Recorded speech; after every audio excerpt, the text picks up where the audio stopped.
Hi guys, it's a new day and welcome back to my channel once again.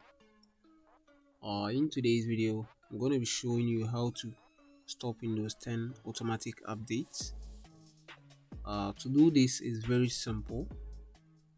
Now what we're going to do is that go to the search bar and type in control panel. Okay, control panel is here. Now select that. This is our control panel, but as you can see, let's change the view to large icons to give us more details. Where we'll be selecting is administrative tools. Select that, administrative tools. Now in here we'll be selecting services. Services. Double click that to open the services. In here we'll be selecting Windows updates. It's in alphabetical order, so we'll be going down to W column for Windows updates.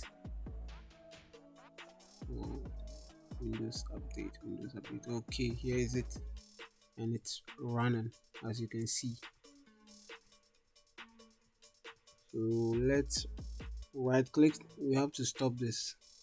Right click it and select properties. The startup type is manual, so in here we'll be selecting disabled in order to stop the updates.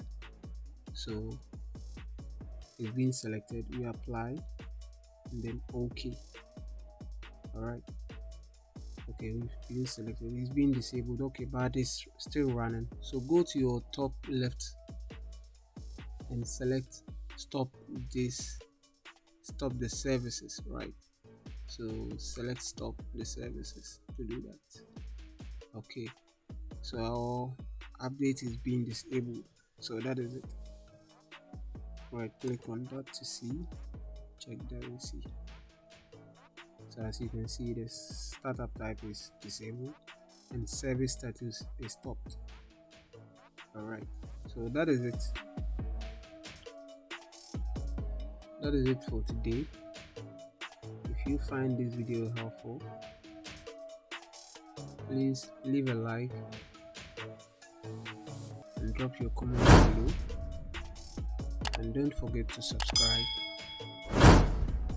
See you in another video.